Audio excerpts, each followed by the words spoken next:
सगळ्या पत्रकार मित्रांना मी पहिल्यांदा खूप धन्यवाद देतो। माझ्या राजकीय कारकिर्दीमध्ये मी खूप पत्रकार परिषदा घेतल्या नाहीत, पण मोजक्या वेळेस जेव्हा बोलण्याचा प्रसंग आला त्यावेळेस आपल्यासारख्या पत्रकारांनी आणि समाजामध्ये ज्या योग्य गोष्टी आहेत त्याच्यावर लक्ष केंद्रित करण्याची कामगिरी तुमच्या माध्यमातून झालेली आहे। आणि म्हणून मी आज माझा आपल्याशी बोलण्याचा निर्णय घेतलेला आहे।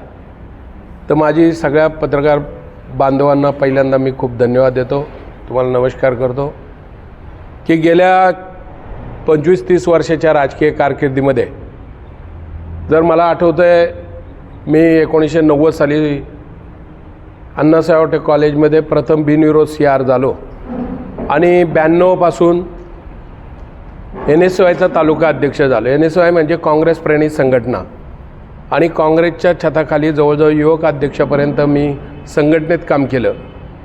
नंतर 99 साली राष्ट्रवादी युवक काँग्रेसच्या नेतृत्वात काम करायला लागलो। त्याचं काम करत असताना संघटना सुरू केली आणि संघटना बांधणीचं काम केलं। त्यावेळेस विशेष करून खास करून दिलीप वळसे पाटलांचं नेतृत्व आम्ही मानून दीर्घकाळ काम केलं।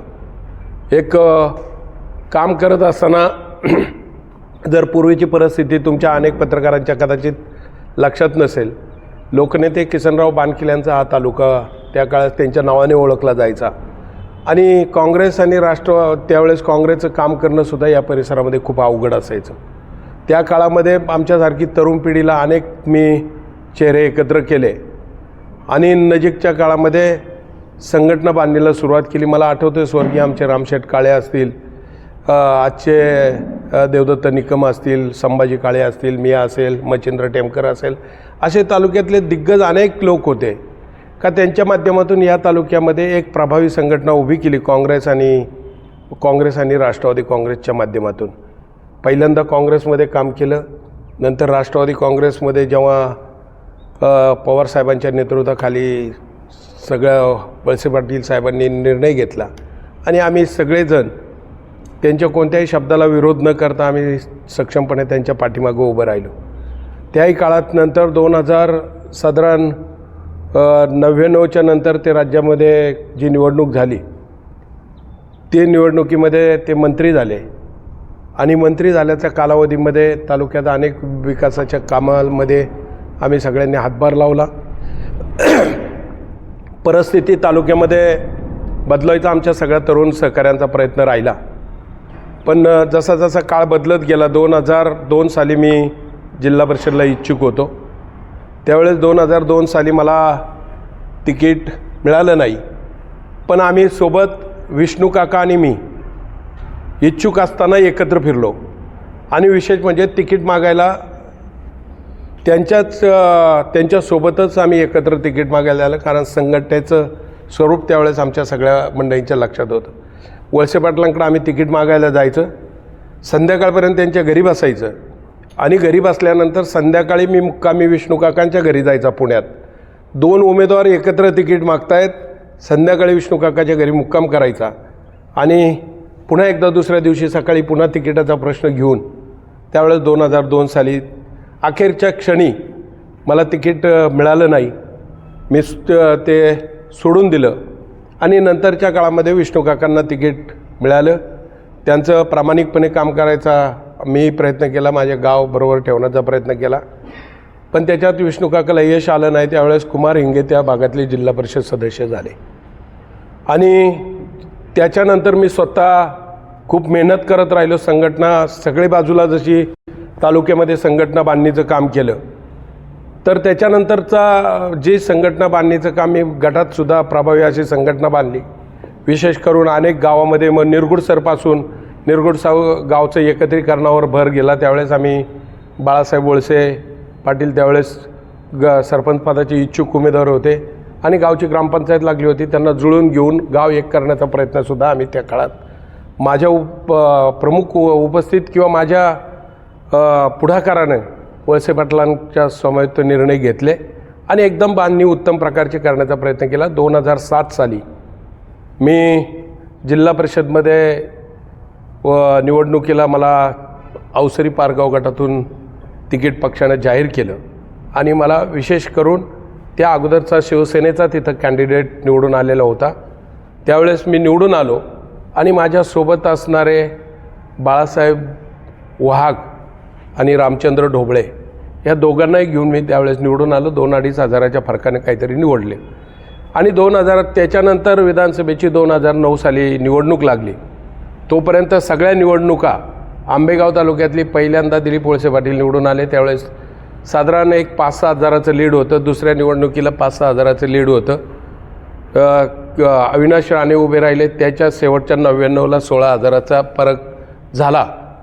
पण जेव्हा आम्ही सगळ्यांनी सूत्र हातात घेतली, मला 7 साली संधी मिळाली. त्यावेळेस 2009 साली एक निवडणूक विधानसभेची झाली. त्याच्यामध्ये आम्ही संघटनेच्या जोरावर इतकं प्रभावी काम केलं. वळसे पाटलांनी विकासाच्या माध्यमातून काम केलं, त्यांनी केलेल्या कामाच्या माध्यमातून आणि आमची नियोजनबद्ध संघटनेच्या माध्यमातून जवळजवळ माझ्या गटातून, म्हणजे मी ज्या गटात प्रतिनिधित्व 2007 साली केलं त्या गटातून 10.5 हजाराचं मताधिक्य मी वळसे पाटलांना त्यावेळेस आम्ही सगळ्या कार्यकर्त्यांच्या जोरावर मिळवून दिलं. त्याच्यानंतर 2012 साली माझा जिल्हा परिषदचा कालावधी संपला. जिल्हा परिषदचं काम करायला ज्यावेळेस मला संधी दिली, आपल्या सगळ्यांच्या आशीर्वादाने आणि ताकदीने सकाळपासून संध्याकाळपर्यंत मिळालेली संधी लोकहितार्थ वापरायची, समाजामध्ये एक आदर्श घडवून दाखवायचा आणि परिसरातले असणारे बॅक पडलेले प्रश्न पुढे घेऊन सोडवण्यासाठी प्रयत्न करायचा, ही माझी त्यावेळेस धारणा राहिली. आणि आजूबाजूला माझ्या मतदारसंघात 2-3 ग्रामपंचायत शिवसेनेच्या विचाराच्या होत्या. त्याच्यामध्ये लाखनगाव असेल, खडकवाडी असेल किंवा अन्य धामणी आणि त्या परिसरातली ग्रामपंचायत असेल, या सगळ्यांना मी स्वतः जाऊन भेटलो. त्यांना विनंती केली का बाबांनो, मी मर्यादित काळासाठी जिल्हा परिषदला प्रतिनिधित्व करतो आहे. जर तुम्ही साथ दिली तर मला तुमच्याही गावामध्ये चांगलं काम करता येईल. माझं क्रेडिट मी जिल्हा परिषदचं असेल तर जिल्हा परिषदमधून मला मिळू द्या, विधानसभेचं असेल तर वळसे पाटलांना मिळू द्या, तुमच्या गावातलं क्रेडिट असेल तर तुमच्या ग्रामपंचायतीला मिळू द्या. मला त्याच्यामध्ये जायचं नाही, फक्त या गावाचा कायापालट झाला पाहिजे. म्हणून आम्ही सगळ्या मंडळींनी काम केलं आणि बघता बघता माझ्या जी 21 गावं होती माझ्या मतदारसंघात, 21च्या 21 गावामध्ये जर तुम्ही आजही जाऊन बघितलं, शाळेची इमारत असेल, उत्तम प्रकारची शाळेची इमारत असेल, जिथं ग्रामपंचायतीची व्यवस्था नसेल तिथं ग्रामपंचायतीची इमारत असेल, बंदिस्त गटर असेल, रस्ते काँक्रिटीकरण असेल किंवा प्राथमिक आरोग्य केंद्राची उपकेंद्राची इमारती असतील, ह्या सगळ्या पशुसंवर्धनच्या इमारती असतील, ह्या सगळ्या बांधण्याचा प्रयत्न त्या काळामध्ये पिकअप शेडपासून तर सगळ्या गोष्टी आम्ही करण्याचा प्रयत्न केला. विशेष करून दुर्लक्षित आमदार फंडातून जास्तचा सभामंडप, मंदिराला सभामंडप त्यावेळेस करता येत नव्हते.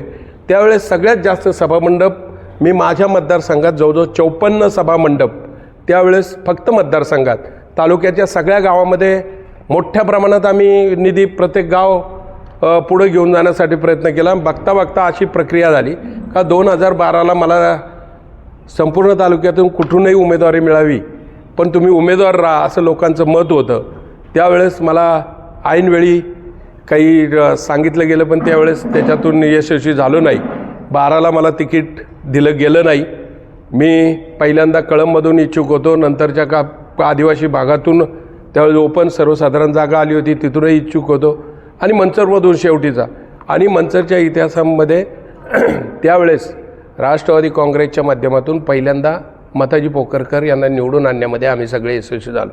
त्यावेळेस मी पहिल्यांदा फॉर्म भरल्यावर जाहीर केलं होतं की आत्ताचे हे सगळे उमेदवार, 8 मतदारसंघातले उमेदवार 5 हजाराच्या फरकाने निवडून आणण्याची जबाबदारी आपल्या सगळ्यांची आहे. आणि सगळ्याच्या जीवावर त्यावेळेस आम्ही सगळ्या तरुण सहकाऱ्यांनी, ज्येष्ठ मार्गदर्शक त्याच्यामध्ये माऊली गावडे असतील, त्यावेळेस बाबूराव दादा असतील, बाप्पू असतील, बापू हिंगे पाटील असतील, हे सगळ्या ज्येष्ठांच्या सोबत काम करून एक चांगली टीमवर्क आम्ही तयार केला होता. आणि त्याच्यामध्ये मात्र ते निवडून आणल्याच्या नंतर मात्र अशी परिस्थिती निर्माण झाली का माझ्या संदर्भात चांगलं पाहिलं जात नव्हतं आणि फक्त कार्यकर्ता सांभाळावा असंच वातावरण होतं. आणि योगायोग म्हणा किंवा परिस्थिती बदललेली म्हणा, माझ्या तिकिटामध्ये ज्या अडचणी आल्या होत्या त्या काही काळाने ओपन झाल्या की तुम्हाला तिकीट कशामुळे दिलं गेलं नाही. आणि मग त्या गोष्टी सांगण्याचा प्रयत्न, नेत्यांपर्यंत पोहोचवण्याचा प्रयत्न केला. पण उलटं असं झालं की नेत्यांकडून त्यावेळेस माझ्यावर तसा अन्याय झाला नजीक अन्याय याच्यासाठी सांगतो आहे, कारण मी जेव्हा आत्ताची विधानसभा निवडणूक लागली होती तेव्हा वळसे पाटील आणि स्वतः किरणताईच्या समोर 2-3 तास आमची चर्चा झाली आणि त्या चर्चेत मी सविस्तर त्यांच्याशी बोललो. त्याच्यातले बहुतांशी मुद्दे त्यांना मान्य होते की अरुणवर खरंच अन्याय झालेला आहे. मी त्यावेळेस स्पष्टपणाने त्यांना सांगितलं, राजकारणामध्ये माझं कुणी गॉडफादर असू शकत नाही, माझं कुणी बॉस असू शकत नाही, पण तुम्ही मात्र माझे बॉस आहात, तुम्ही माझे गॉडफादर आहात, हे मात्र नक्की सांगितलं होतं. मग तुम्ही सांगाल त्यावेळेस निश्चितपणे आम्ही तुमच्या शब्दाला मान देऊ. त्यात 2014 साली मला अचानकपणे पक्ष सोडून जावं लागलं. काही लोक माझ्यासोबत, मी पक्ष सोडायची माझी मानसिकता त्यावेळेस नव्हती, पण काही लोक मला खंडोबाच्या मंदिरात घेऊन गेले आणि खंडोबाच्या मंदिरामध्ये चांगलं मुठमुठ भंडारा त्यांनी उचलला आणि सांगितलं की आता सगळ्यांच्या मध्ये त्याला साक्षीदार स्वतः शिवाजीराव ढोबळे, आज ते राष्ट्रवादीत आहे, तुम्ही त्यांना कधी विचारू शकता. मी स्वतःहून या प्रक्रियेत गेलो नाही, पण ज्या घटना घडल्यात ती वस्तुस्थिती आहे. 14ला मी दादांच्या नेतृत्वात काम केलं, दादांनीसुद्धा मला इतका जीव लावला. 10-11 वर्ष अत्यंत, म्हणजे एखाद्या आपल्या स्वतःच्या मुलाला जसं सांभाळतात त्याच्यामध्ये कदाचित सत्तेची पदं मिळवण्यात किंवा अन्य काही नाही, पण जिथं जिथं कॅलिबर आहे तिथं काम करायला संधी देऊन, संघटना असेल, बांधणी असेल, अडचणी असेल, DPDC असेल, कुठं ना कुठं दादांनी त्यांच्या ताकदीने आम्हाला बसवण्याचा प्रयत्न केला आणि काम करायला संधी दिली. पण नंतरच्या काळामध्ये आत्ताची परिस्थिती बदलली. राज्यात 3 पक्षाचं सरकार आलं, भाजप, राष्ट्रवादी आणि शिवसेनेचं सरकार आलं. अचानकपणे वरच्या पातळीवर निर्णय झाला आणि शिवाजी आढळराव पाटलांनी राष्ट्रवादी काँग्रेसमध्ये जाऊन लढावा असं शिंदेसाहेबांचा आदेश आला आणि त्या आदेशानुसार त्यांनी डिसिजन घेतला आणि डिसिजन घेतल्यावर आम्ही सगळ्या कार्यकर्त्यांनी कोणतीही मागं पुढं न पाहता डोळे झाकून त्यांच्याबरोबर उभं राहण्याचं आम्ही सगळ्यांनी ठरवलं. त्याच कालावधीमध्ये माझा थोडासा आजारपणाचा कालावधी 1 वर्षाचा 1.25 वर्षाचा राहिला. तितकंच मला मोठ्या प्रमाणात लोकसभेलाही काम करता आलं नाही, भाषणं काही जास्त प्रमाणात करता आली नाही, पण त्यावेळेस प्रत्यक्ष हजर राहून जिथं जिथं काम करता येईल तिथं प्रयत्न मी केला आणि त्याच्यानंतर थोड्याच दिवसामध्ये त्याच्यामध्ये आढळराव पाटलांना अपयश आलं, पण त्यांनी मानून जसं ठरलं राहिले तर राष्ट्रवादी काँग्रेस पक्षामध्येच ते काम करत राहिले. आम्ही सगळे मंडळी तसेच काम करत राहिलो. नजीकच्या काळात विधानसभा निवडणूक आली, त्यावेळेस वळसे पाटलांनी सविस्तर आमच्याशी या सगळ्या चर्चा केल्याच्या नंतर आम्ही निश्चितपणे त्यांचं काम प्रामाणिकपणे केलं आहे. माझ्या आजही गावामधून त्यावेळेस मी त्यांना स्पष्टपणाने काही भूमिका मांडल्या होत्या. त्यावेळेस त्यांना सांगितलं होतं तालुक्याची अशी परिस्थिती आहे. स्पष्ट भूमिका मांडल्यावर त्यावेळेस 400चं लीड देण्यामध्ये मी गावामध्ये यशस्वी झालो सगळ्यांच्या साथीने. असं मी म्हणणार नाही का ती फक्त शिवसेनेची मतं होती, राष्ट्रवादी आणि शिवसेनेची मतं एकत्र करून सगळ्यांनी 400 मताचं मताधिक्य देण्याचा प्रयत्न केला आणि थोड्याशा मतांनी विधानसभेमध्ये जिंकून आले वळसे पाटील. परिणामी त्यांच्या पाठीमागं आम्ही आजपर्यंत कधी निवडणूक लढावी की नाही लढावी ह्या कधी विचार माझ्या डोक्यात घोळत नव्हता, पण आजारपणातून मी थोडंसं क्लिअरिटी आली आणि योगायोग म्हणा किंवा कदाचित नीतीच्या मनात काय असेल म्हणून त्यांनी सर्वसाधारणची जागा आली म्हणून निवडणूक लढवण्याचा माझा निर्णय झाला. मी पहिल्या 2-5 दिवसामध्ये वळसे पाटलांच्या समोर जाऊन मी इच्छुक आहे आणि मला या विभागाचं नेतृत्व करायला संधी द्या, का जेणेकरून आपण, जसं मी पूर्वीचं त्यांना स्पष्टपणाने सांगितलं होतं का साहेब मी फक्त तुम्हाला मदत करतो म्हणजे तुम्ही मला काय देणार आहात घेणार आहात असं म्हणून नाही, पण तुमचा आजारपणाचा कालावधी होता, तुम्ही ह्या निवडणुकीमध्ये खूपसा असा बॅक होता आणि तो भरून काढायचा असेल तर आयुष्यामध्ये एखादी, मला असं वाटलं की मी राष्ट्रवादी जेव्हा सोडली त्यावेळेस माझ्या आयुष्यातली काही चूक झाली, म्हणून ती चूक भरून पुन्हा एकदा चांगल्या मोकळ्या मनानं लोकांमध्ये काम करायचं आणि या संघटनेला बळ देऊन या तालुक्याच्या विकासाबरोबर जायचं ही माझी संकल्पना होती. पण आज रोजी मी गेले काही दिवस जे ऐकतोय, चाललंय, चर्चा चालल्या आहेत, माझ्या गटात वळसे पाटलांनी सांगितलं तू तुझ्या गटात काम कर. मी गट सोडून गेल्या 8 महिने कोणत्याही गावात आजपर्यंत जाऊन सभा आणि मिटिंग घेतली नाही. सुखदुःखाचं कार्यक्रम वगळता, सुखदुःख म्हणजे काय मला दसक्रिया माहिती, या सुखदुःखाच्या पर्सनली कार्यक्रम सोडले तर मी कोणत्याही गावात कार्यक्रमाला गेलो नाही, मतदारसंघात काम करत राहिलो. योगायोगाने निवडणुकीमध्ये ही सीट ओपन आल्यामुळं आणखीनच लोकांचा ओघ वाढला, ओढ वाढला का पुन्हा एकदा मला संधी मिळेल अशी भावना लोकांच्या मनामध्ये झाली आणि तुम्ही उभंच राहा अशी एक भावना उभी राहिली. नजीकच्या काळामध्ये विवेक वळसे पाटील ज्यावेळेस मला 2007 साली जिल्हा परिषदला संधी मिळाली, माझं स्वतः मी संघटनेचा राजीनामा दिला आणि विवेकला जिल्हा परिषदला आपलं जिल्हा परिषदच आलं, त्याला युवक काँग्रेसचं अध्यक्ष, युवक राष्ट्रवादीचं अध्यक्ष करायचं. त्याला काही काळ केल्यानंतर योगायोग म्हणा किंवा कदाचित त्याची असणारी ताकदीच्या जोरावर त्याला खरेदी विक्री संघाचं अध्यक्षपद मिळालं. नंतर 5 वर्ष काम करायला मिळालं. नंतर शरद बँकेचं 5 वर्ष काम करायला मिळालं. नंतर जिल्हा परिषदचं 5 वर्ष काम करायला मिळालं. आज अखेरपर्यंत संघटनेत 2-5 वर्ष काम केल्याच्या नंतर त्यांना 15-20 वर्ष संधी मिळाली. मी मात्र 25 वर्ष वळसे पाटलांच्या एक विचारानं आणि जबाबदारीनं जोडीने काम केलं. त्यावेळेस मला संधी घेतलेली, मला सहकारात इंटरेस्ट नव्हता, अन्य गोष्टीमध्ये फारसा इंटरेस्ट नव्हता. उलटा आम्हाला संधी आली तर आम्ही सगळ्या युवक काँग्रेसवाल्यांनी स्वर्गीय रामशेठ आणि देवदत्तला, कारण आम्ही सुरुवातीपासून सगळे काम करणारे कार्यकर्ते होतो, त्यांना जे तिथं काम करायला संधी दिली. आणि आज रोजी मी फक्त जिल्हा परिषदला काम केलं 1 वर्ष. माझ्या 35 वर्षाच्या राजकारणामध्ये मी फक्त जिल्हा परिषदला काम केलं आहे, अन्य कोणतीही संधी घेतली नाही. आता मला असं वाटलं की आता मला नक्की हे संधी देतील, पण सगळ्या बर्ताव पाहिले तर गेल्या काही दिवसामध्ये काही नवीन कामाची भूमिपूजन आणि उद्घाटनाच्या संदर्भात पार्टी लेवलला नारळ फोडले गेले. एकाही कार्यक्रमाला मला मी नाही येईल याचीच काळजी घेतली, मला निमंत्रित केलं गेलं नाही. आणि काही स्थानिक पातळीवर कोणी बोलवलं असेल पण त्याच्यात पण ते पाहता पाहता मला असं चित्र निदर्शनास आलं की पक्षाच्या बैठका आणि या सगळ्या गोष्टीमध्ये मला दुय्यम स्थान म्हणजे न बोलावल्यासारखं, पार्टीत असून जर पार्टीमध्ये नसल्यासारखं जर तुम्हाला वागणूक देत असतील तर मला आता आपल्या सगळ्यांच्या पुढं एवढीच मत व्यक्त करायचं आहे का एकतर सोशल ॲक्टिव्हिटीमध्ये मी दीर्घकाळ काम केलं, 35 वर्ष काम केलं. आणि मला असं वाटतं की मला संधी मिळावी, लोकांचा अट्टास आहे, रेटा आहे. आणि जर हे सगळे कुणी या गोष्टीकडं पाहत नसतील तर माझ्यापुढं 2च पर्याय शिल्लक राहिलेत. एकतर सलेंडर व्हावं लागेल किंवा राजकारणातून परिपूर्ण थांबावं लागेल. अन्यथा काही भूमिका घ्यायची असेल तर लढावं लागेल. लढावं या मरावं या 2च भूमिका शिल्लक आहेत. आणि म्हणून ही सगळ्या गोष्टीची आपल्याशी चर्चा करावी, म्हणून मोकळ्या मनाने चर्चा करावी. तुम्ही दिलेली साथ मी पाहिलेली आहे, तुम्ही माझ्या चांगल्या वाईट काळातले सगळे सहकारी आहेत. ऐकीव गोष्टीवर आणि भक्कमपणे साथ देण्याच्या प्रक्रियेवर तुम्ही आजपर्यंत राहिलेत. माझी अपेक्षा आहे की तुम्ही निश्चितपणे या गोष्टीतून मला काय मार्ग असावा, मी काय करावं. आता माझे तसेही पण सगळ्या बाजूने लढण्याचे किंवा पक्षाच्या वतीने उमेदवारी मिळवण्याचे संकेत जवळजवळ शून्य झालेले आहेत. कारण वळसे पाटलांनी ज्यावेळेस एक मीटिंग पारगावला घेतली त्यावेळेस पारगावचे वळसे पाटलांनी मला सांगितलं नाही, पण पारगावचे जे कार्यकर्ते मीटिंगला होते त्यांनी स्पष्टपणाने सांगितलं आहे का विवेक वळसे पाटील तिकीट आम्ही फायनल आहे तुम्ही समजा आणि तुम्ही जोशानं काम करा.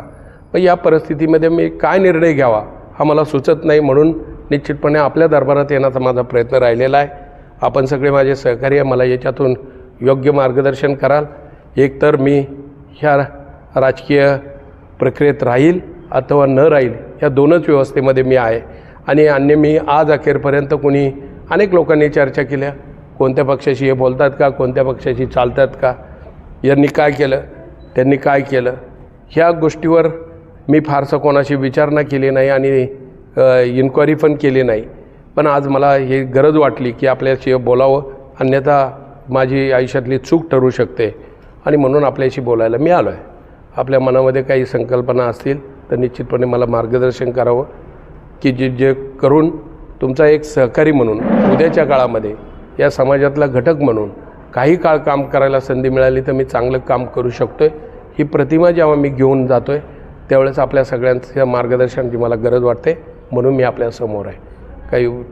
काही विचारायचं असेल तर नक्की आपण विचारा, अन्यथा आता एवढा समजा आता अंतिम टप्प्यात येतो मी, म्हणजे समजा पक्षावरून नाराजीची व्यक्त केली एकंदर, तर म्हणजे असं नेमकं काय घडलं काय एवढं म्हणजे तुम्ही एकदम असा अन्याय केला नाही, आता मारावं असं बोलताय? नाही, आता काय झालं, जेव्हा मी हे सगळं काम करायला लागलो त्यावेळेस माझे सगळे सहकारी सांगत होते की तुम्ही दादांच्या पाठीमागे तुम्ही डोळे बंद करून तुम्ही सगळे गेलेत, त्यावेळेस तुम्ही हा पक्ष तुम्ही शिवसेनेतच थांबा. परंतु आम्ही सगळ्यांनी ठरवलं होतं आपलं राजकारणाचं काही झालं तरी आपण त्यांच्यासोबत जायचं. ते राष्ट्रवादीत गेले तर राष्ट्रवादीत जायचं. आणि इथं आल्यावर वळसे पाटलांच्या वागण्यावरून असं वाटलं की आता सगळंजण सुरळीतपणे काम करतील, पुन्हा एकदा मागचे दिवस आहेत ते पुन्हा चांगले होतील अशी भावना त्याच्यामध्ये होते, म्हणून मला ते वाटलं होतं. पण आता ही सगळी परिस्थिती पाहिल्यावर मला ते वाटत नाही, असं माझं स्वतःचं मत आहे. आपल्याकडं काही माहिती असली तर नक्की सांगा. माजी खासदार आढळराव पाटलांची काय भूमिका आहे तुमच्या उमेदवारी? नाही, आढळराव पाटलांना मी स्पष्टपणाने सांगितलं आहे का दादा, मी तुमच्याकडं कोणताही, तुम्ही मला खूप मदत केलेली आहे आणि आम्हीसुद्धा तुम्ही ज्या ज्या निर्णय घेतले, लोकहितार्थ निर्णय घेतले, त्याच्या पाठीमागं आम्ही भक्कमपणे उभं राहिलोत. आम्ही कधीच बघितलं नाही दादांचा अपमान झाला शिवसेनेत, एका मिनिटामध्ये आम्ही दादांच्या पाठीमागं अख्खा तालुका उभा राहिला. दादांना तिकीट घ्यायला शिंदेसाहेबांनी सांगितलं का तुम्हाला राष्ट्रवादी काँग्रेस पक्षामध्ये उभं राहावं लागेल, एका मिनिटामध्ये आम्ही सगळ्यांनी डोळे झाकून तुमच्या पाठीमागं भक्कमपणे उभे राहिले. माझी स्वतःची इच्छा आहे की मला ही निवडणूक लढायची आहे. तुमच्या ताकदीने मला तिकीट मिळवण्यासाठी काही प्रयत्न होत असतील तर तुम्ही नक्की करा. पण माझ्या एक गोष्ट अशी लक्षात येईल, मनसर नगरपंचायतची निवडणूक झाली. खरं तर 15 वर्ष ती ग्रामपंचायत होती आणि ग्रामपंचायत शिवसेनेच्या ताब्यात होती. जेव्हा ओरिजिनल निवडणूक चालू झाली तेव्हा निगोशिएट गोष्ट नेत्यांबरोबर का कार्यकर्त्यांनी कोणाबरोबर करायचा हा प्रसंग आला. त्यांनी लढाई करून करून करून 1-2 सीटं त्यांना त्यांच्या जवळचे कोण साथीदार असतील त्यांना मिळाली. पण अन्य अनेक लोक असे होते, त्यांचा सख्खा भाचा होता, त्यांनी या राजकारणापासून त्यांना ते न्याय देऊ शकले नाहीत. त्यांनी थांबायला सांगितलं, कारण त्यात तोडीचे कार्यकर्ते पक्षात होते. आज मात्र मला तसं दिसत नाही. एका बाजूला शिवाजी आढळरावांची स्वतःच्या भाच्याला, सख्ख्या भाच्याला थांबवायची मानसिक तयारी आहे, पण दुसऱ्या बाजूला तसे प्रयत्न मला दिसत नाहीत. ते प्रोत्साहन करताना दिसत आहेत, म्हणून माझं स्वतःचं मत बनलेलं आहे. तुम्ही म्हटले लढावे की मारावे या दोन भूमिका आहेत. तुम्हाला इतरत्र काही ऑफर आहेत का इतर पक्षाच्या? नाही, मला आजपर्यंत मी पहिलेही सांगितलं, तुम्हाला स्पष्टपणाने सांगितलं, कोणत्याही पक्षाकडे मी विनंतीही केली नाही आणि काही ऑफरही मागितले नाही. पण समजा ह्या परिस्थितीमध्ये मला जर डिसिजन थांबायचं ठरलं तर निश्चितपणे माझ्यापुढं फार प्रश्न असतील असं नाही. आपलं राजकीय करिअर बाजूला ठेवून थांबावं लागेल. आणि जर लढायचं ठरलं, वेगळी आघाडी येते 3 पक्षांची, त्यावर तुमची चर्चा तुमच्या नावाची पण आहे. नाही, अपेक्षित बघा, प्रत्येक माणसाला वाटत असतं थोडंसं विनिंग काही कॅपॅसिटी ज्या माणसामध्ये आहे. मी जेव्हा गेल्या 3-4 महिन्यामध्ये गावागावात आणि घराघरात फिरलो आहे. मी साधारण 4,000 कुटुंबामध्ये फिरलेलो आहे. माझ्या मतदारसंघात कुटुंब संख्या फक्त 9-9.5 आहे, पण मी फिरलो आहे किती कुटुंबामध्ये? 4,000 कुटुंबामध्ये घरपोच फिरलो आहे. मला परिपूर्ण अंदाज आहे. लोकांचं असं म्हणणं आहे का तुम्ही भाऊ अजिबात थांबू नका, तुम्ही हा निर्णय घ्या, तुम्ही तो निर्णय घ्या. पण शेवटी निर्णय तर आपल्याला घ्यायचा असतो. लोक 100% प्रत्येक निर्णयात पुढे येतील आणि निर्णय घेतील अशी अपेक्षा नाही. तुम्हाला काय वाटतं हेच महत्त्वाचं आहे. त्यांनाही मी त्यावेळेस स्पष्टपणाने सांगितलं का ठीक आहे, मी माझ्या पक्षाकडे उमेदवारी मागितलेली आहे, योग्य वेळेमध्ये मी माझी बाजू मांडायचा प्रयत्न करेन, यश आलं तर नक्की घेईल. पक्षाने उमेदवारी जर समजा तुम्हाला दिली नाही तर भाऊ तुमचं काम जर चांगलं आहे, तुम्ही तुमच्या गट सोडून इतरत्र कोणीही काम करत नाही आहे, पूर्ण तुमचा संपर्क आहे, तर तुम्ही अपक्ष का लढणार आहात? नाही, मी अजून अपक्ष लढायचं असं मी म्हटलं नाही. माझं फक्त 2च माझ्या पुढे पर्याय शिल्लक आहेत. एक तर राजकारणातून थांबून जावं, कारण आता याच्यानंतर मी काय निवडणुकीला उभा राहू शकत नाही. वयपरत्वेबद्दल पाहिले तर माझं वय साधारण 53-54च्या दरम्यान आहे. साधारण 5 वर्षांनी पाहिलं तर 58-59पर्यंत होईल. आणि त्यावेळेस कुणी ना कोणी तरुण पिढीतले कार्यकर्ते समोर असणार आहे. मग मी त्यांना रोखू शकत नाही. माणसानं मर्यादित काळासाठी राजकारण करावं, तर त्याच्यामध्ये लयबद्धता असते, आपुलकी असते आणि प्रेम पण राहतं. आणि कार्यकर्त्यांनासुद्धा तुमच्याबद्दल असणारी भावना निश्चित क्लिअर होते ना. म्हणजे तुम्हाला लढायचंच आहे. आजच इलेक्शन डिक्लेअर होईल तुमचं काहीतरी नाही, मी आज सकाळी मी काही काळ विचार केला. काल मी माझ्या गावामध्ये आजूबाजूला सकाळी मी एका दसऱ्याच्या निमित्तानं जात असताना दर गावामध्ये समोर उमेदवारी मिळाली की नाही मला माहीत नाही, पण त्यांनी सगळीकडे बोर्ड लावलेत 2 उमेदवार घेऊन, खालचा पंचायत समितीचा आणि वरचा. मग हे जर काहीच ठरलं किंवा नाही हे पुढच्याला न कळवता या सगळ्या प्रक्रिया जर चालू झाल्यात तर मग आता याच्यावर काही ना काही विचारविनिमय करायला पाहिजे. म्हणून पहिला सल्ला, गोडेगावचे कपिल काळे यांच्याबाबत जी भूमिका झाली तीच तुमच्याबाबत आत्ता झाली असं म्हणायचं. नाही, त्यांच्या बाजूला बाबतीत काय भूमिका झाली मला माहीत नाही, कारण मी ओरिजिनल 30-35 वर्ष राजकारणातला माणूस आहे आणि ते तुम्ही पाहिले. 35 वर्षाच्या कारकिर्दीमध्ये मी फक्त एकच जिल्हा परिषद लढवली, अन्य कोणत्याही संस्थेवर प्रतिनिधी म्हणून मी गेलेलो नाही. आणि मला जी आवड आहे पब्लिकमध्ये राहायची, लोकांमध्ये राहायची, त्यांचे काम करायचं, त्यांच्या सुखदुःखात राहायचं, तर मी ती आवड जोपासण्यासाठी फक्त मी जिल्हा परिषदमध्येच इच्छुक आहे. अन्य ठिकाणी हो नक्की विधानसभा लढवली. म्हणून विधानसभा जेव्हा मला ह्या तुम्ही वळसे पाटलांनी सांगितलेलं ऐकलं असेल ना, त्यांनी सांगितले त्यांच्या भाषणामध्ये, मग तुमचा तो प्रश्न लक्षात येईल. मग आता तुम्ही तुमच्यावर समजा पक्षाने अन्याय केला असं तुमच्या बोलण्यातून जाणवतंय. या संदर्भात समजा आढळराव पाटील, वळसे पाटील तुम्ही एकत्र तिघं बसले नाही का, किंवा काय प्रयत्न नाही, आम्ही डोळे झाकून वळसे पाटलांच्या पाठीमागं उभे राहिलो आहे. राष्ट्रवादी काँग्रेस पक्षात जाताना आम्ही डोळे उघडे ठेवले नव्हते आणि स्पष्टपणाने शेवटी आमची मान त्यांच्या खांद्यावर टाकली. वळसे पाटलांनी त्यांना सपोर्ट दिला, आमच्याशी काही चर्चा केली, चर्चेला त्यांनी प्रत्युत्तर दिलं नाही. आता जर एखादी चर्चा केली, त्यांनी लढावं का न लढावं हे मतसुद्धा मांडलं नाही आज अखेरपर्यंत. आज योगायोगाने मी आज सकाळी निर्णय घेतला आणि आत्ता 11-12 वाजता निवडणूक आयोग ही निवडणूक जाहीर करतं आहे. मग त्याच्यामध्ये हा निर्णय त्यांनी घेतलेला आहे. आता ती जर आपली बाजू जर मांडलीच नाही तर अशी परिस्थिती निर्माण होईल का लोकांना अर्धवट माहिती मिळेल आणि परिपूर्ण माहिती मिळणार नाही. आता तुम्ही पक्ष प्रवेश म्हणता करणार नाही आणि जिल्हा परिषदेला इच्छुक आहात, मग तुम्हाला एक तर तुम्ही म्हणता आम्हाला राजकारण एक तर सोडून द्यावं असं वाटतं. मग नाही, मी तुम्हाला मी असं सांगितलं नाही का मी कोणत्या पक्षात जावं का नाही. मी फक्त 2च प्रश्न माझ्यापुढं मला वाटतात की मी एकतर लढावं अत्यंत सोडून द्यावं. राजकारण सोडण्यापेक्षा मी म्हणतो शेवटचं लढूनच हार किंवा जीत. म्हणूनच तुमच्या सगळ्या मित्रांची सल्लामसलतच याच्यासाठी आहे का तुम्ही मला सांगितलं जनतेच्या दरबारात काय निर्णय झाला, मी आजपासून मी लोकांनाही विचारणार आहे मी काय करावं. जसं तुम्हाला विचारलं याच्यानंतर आत्ताच दादांचा मला फोन आला होता, पत्रकार साक्षीला आहे, कसली पत्रकार परिषद आहे, तर मी म्हणालो मला जे वाटलंय तर माझं मत मी इथं मांडतोय. तुम्ही राजकारणातले मुरब्बी आहात, तुम्ही दिसता बोलता तसं नाही, तुमचा बी प्लॅन पण तयार असणार आहे. तुम्ही अशा पद्धतीनं इमोशनल बोलून राजकीय नेतृत्वावर दबाव तर आणत नाही ना.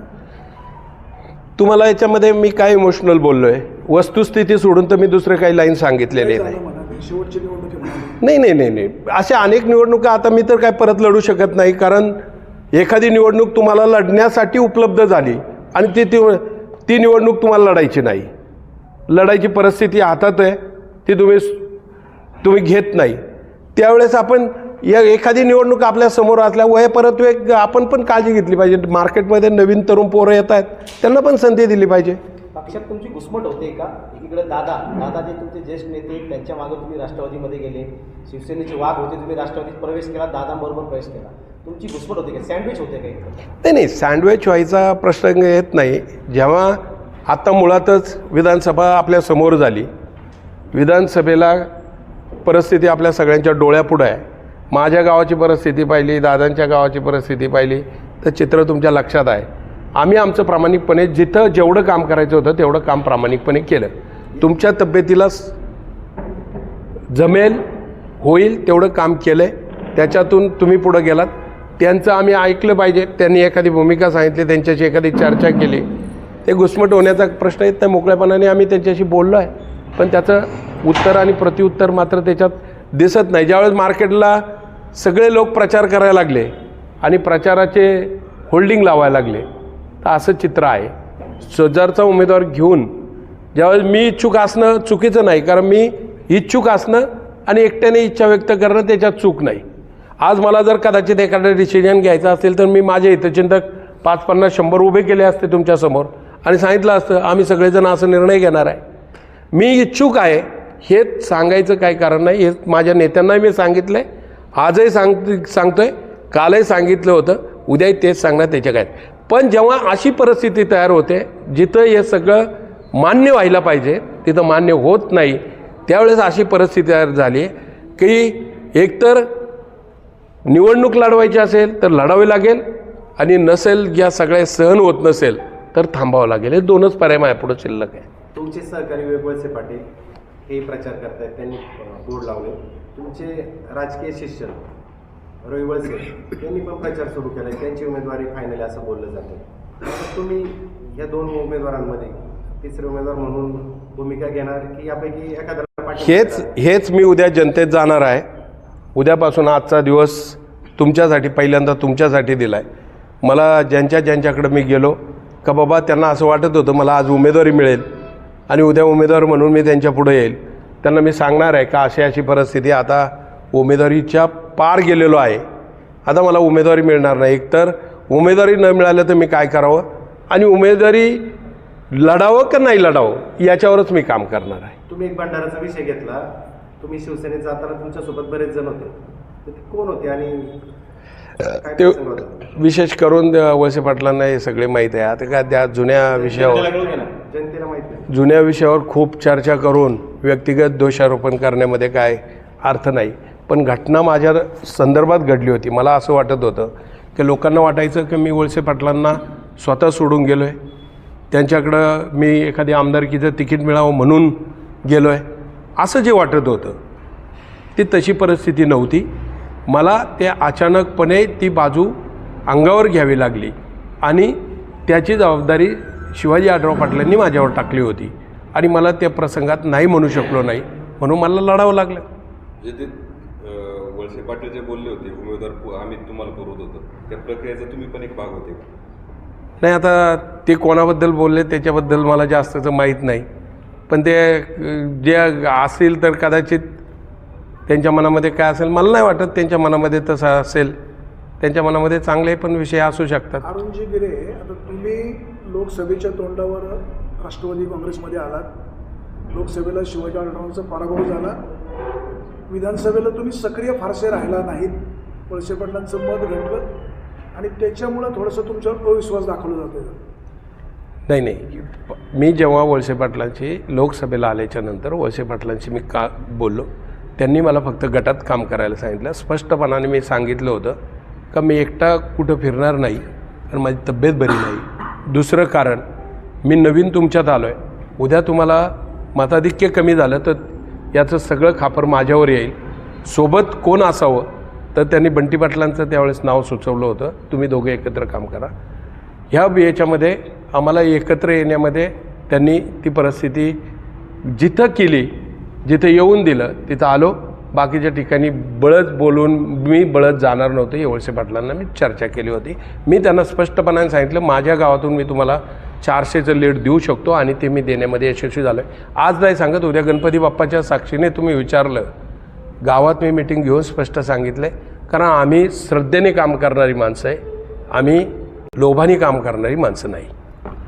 एक प्रश्न, तुम्हाला राष्ट्रवादी काँग्रेसने उमेदवारी दिली नाही तर राष्ट्रवादी काँग्रेस सोडणार का, आणि उमेदवारी दिली तर राष्ट्रवादी काँग्रेसमध्ये थांबणार? हेच मी आपल्या सगळ्या मित्रांना विचारू इच्छितो. मी एकतर राजकारण करावं की नाही या संदर्भात तुमचा मला सल्ला हवा आहे. आणखी दुसरा चॅनल आहे माझ्याकडं का पब्लिक आहे का जे मला सातत्याने म्हणत होते भाऊ तुम्हाला उभं राहायचं आहे, त्यांना पण मी एकदा विचारणार आहे. तर काही आजपासून सुरू करणार आहे, पुढचे 1-2 दिवस त्यांना विचारतो मी काय करावं या परिस्थितीमध्ये. शेवटी एकट्याला एखादा निर्णय व्यक्तिगत जीवनातला असता तर मी तो 100% घेतला असता, पण अनेक लोकांची माझ्याशी कनेक्ट जुळलेले आहेत, त्यांना काय वाटतंय हे पण मला तपासलं पाहिजे. कारण शेवटी नेता नुसता एकटा असू शकत नाही, त्याला साथ देणारे अनेक कार्यकर्ते असले त्याला समाजकारणात महत्त्वाचं स्थान आहे. तुम्हाला असं वाटत नाही का बाबा नेमकं पक्षांनी डावललं पण आपल्याकडून काही चुकलं असावं असं वाटत नाही माझं तेच आहे मत आहे. जर माझं चुकीचं असेल तर खुल्लेपणाने सांगितलं. आजही तुम्ही सांगितलं तर मोकळेपणाने तुमच्यामार्फत मोकळेपणाने मानायला तयार आहे.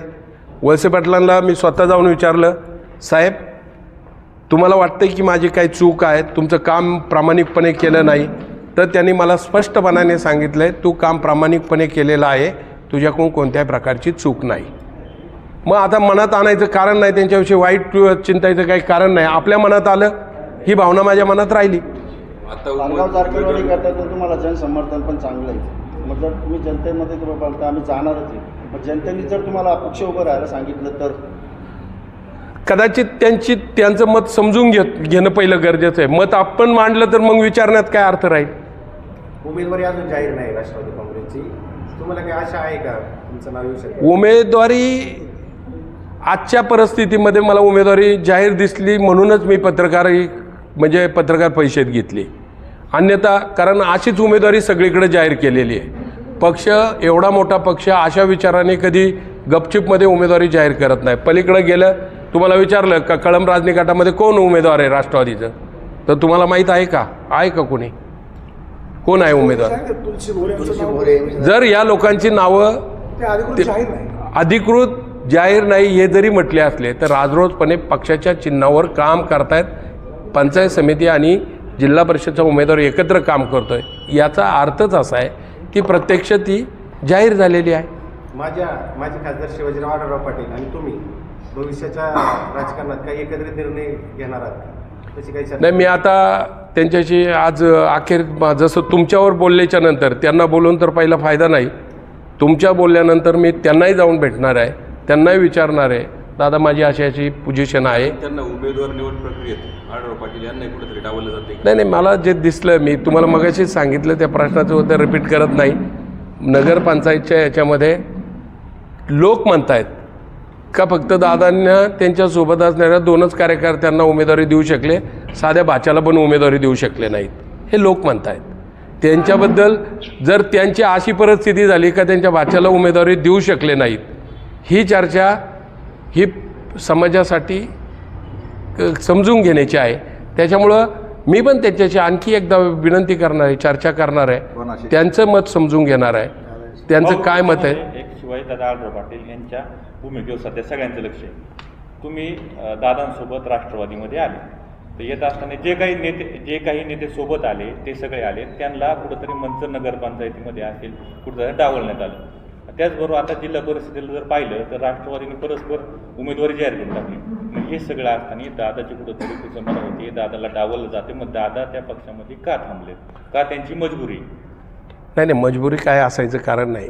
कदाचित त्यांच्या आणि वळसे पाटलांचे सलोख्याचे संबंध असेल आणि त्यांना असं वाटत होतं की त्यांच्या निवडणुकीला वळसे पाटील आजारी असल्यामुळं त्यांनी त्यांच्या विरोधात काम नाही केलं. तर त्यांना असं वाटत नाही की या अशी परिस्थिती सुधरेल.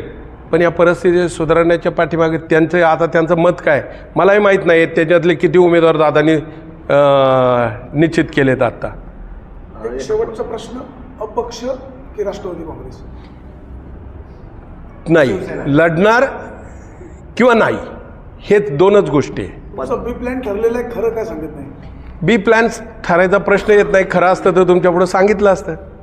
पण तुमच्या बोलण्यावरून असं तर समजतं का तुम्ही अपक्ष उभे राहणार? हे मी लोकांना विचारून ठरवणार आहे. त्यांच्या मतावर माझं समजून घेऊनच माझं मत व्यक्त करणार. भाजपबरोबर पण नाव जोडलं जाते, भाजप पक्षाबरोबर पण नाव जोडलं जाते. मला तरी माहीत नाही. आता अनेक पक्षांना वाटतही असेल, कदाचित मी त्या योग्यतेचा असेल म्हणून ते चर्चाही करत असतील. पंचायत समितीला सुषमाताई गिरेबाई तुमच्या मिसेसला पंचायत समितीचं तिकीट देऊ इच्छितात अशी चर्चा आहे राष्ट्रवादी, तर त्याबाबत काय नेमकं स्पष्ट बोलू? नाही मुळात तिला कोणत्याही राजकारणामध्ये इंटरेस्ट नाही. तिचं स्वतः आमच्या कुटुंबामध्ये आम्ही व्यक्ती स्वतंत्र आहे. तिला जे आवडेल तिने ती करायचं. तिला राजकारण आवडत नाही, त्याच्यामुळे राजकारणामध्ये ती कुठं नसते. आणि पदाच्या बदल्यात पद घेणं हे आजपर्यंत आम्हाला अजिबात कधी मान्य झालं नाही किंवा आमच्या कुटुंबाने कधी केलंच नाही. त्याच्यामुळं त्या भानगडीत आम्ही पडलोही नाही ना आम्हाला कोणी सांगितलंही नाही. तो हा त्याच्यातलं उत्तर आहे. तुमचा राष्ट्रवादी काँग्रेस हा पक्ष आहे, तुमच्या गळ्यामध्ये मात्र पक्षाचा स्कार्फ आहे. पक्षाचा नाही, पक्षाची मी पत्रकार परिषद पक्ष म्हणून जर घेत असतो तर पक्षाचा स्कार्फ असता. मला पत्रकार परिषद घेताना अध्यक्षांची परवानगी काढावी लागते आणि नंतरच पत्रकार परिषद घेता येते. आज मी माझ्या व्यक्ती स्वातंत्र्यामध्ये व्यक्ती म्हणून पत्रकार परिषद घेतो आहे आणि मी फक्त तुम्ही माझ्या जीवाभावाचे सहकारी आहेत. समाजातला तिसरा डोळा आहे. समाजात जिथं अन्यायाची बाजू दिसेल तिथं तुम्ही असताय म्हणून तुमच्याकडं माझी पहिली बाजू मांडली. दुसरी जनतेच्या दरबारात त्यांना पण विचारणार आहे आणि मग मात्र निर्णय घेताना तुम्हाला विचारेल. शिस्तभंगाची कारवाई होऊ शकते. निर्णय शिस्तभंगाची कारवाई होऊ शकते. नाही, अशा वेळेस शिस्तभंगाची कारवाईचं काय नाही. माझ्या पक्षाविरुद्ध भूमिका असेल तर शिस्तभंगाची कारवाई. आणि पक्षाने मला हे पहिल्यांदा पक्ष कामामध्ये जेव्हा गटात काम करणार, मी जिल्हा परिषदचा उपाध्यक्ष आहे. गावागावात जावं, तपासून घ्या. गावात माझ्या 2-2, 4-4 बिल्डिंगी माझ्या कालावधी उभ्या राहिलेल्या आजही त्या गावात आहेत. जर तिथली गावातली लोक म्हणली की यांना संधी दिली आणि हे काम करू शकले नाही, यांना संधी दिली हे कोणाच्या सुखदुःखात आले नाही, यांना संधी दिली हे कोणाच्या अडचणीत उभे राहिले नाही, या मदतीचे काम त्यांच्या कामाला त्यांनी न्याय दिला नाही असं म्हणले आणि लोकांनी तुम्हाला सांगितलं. जसं आत्ता तुम्ही गावागावातले काही चॅनल काम करतायत आणि त्याच्यामध्ये दिसतं लोकांना काय होतं आहे, तसे जर म्हणले तर मी नक्की तुमच्या शब्दाचा विचार करन आणि निश्चितपणे तुम्ही सांगाल तो निर्णय मी घेईन. जुन्नरचे शिवसेनेचे आमदार शरददादा सोनवणे यांनी मंचर नगरपंचायतमध्ये लक्ष घातलं होतं. तुमच्या संपर्कात आहे का? शरददादा माझे मित्र आहे. तिथं असं आहे बघा, मी 25 वर्ष राष्ट्रवादीत काँग्रेसमध्ये राहिलो आहे. 10 वर्ष मी शिवसेनेत राहिलो आहे. हे सगळे माझे मित्र आहेत. शिवसेनेचे, भाजपचे सगळे आम्ही एकत्र काम केलं. एकमेकाबद्दल प्रेम आहे. त्यांना वाटलं एखाद्या कार्यकर्त्याला अडचण येते तर कदाचित ते माझ्यासोबतही उभे राहतील. फेसबुकला आमचे पेज लाईक करा आणि आमचा युट्यूब चॅनेल सबस्क्राईब करा. वास्तव मराठी.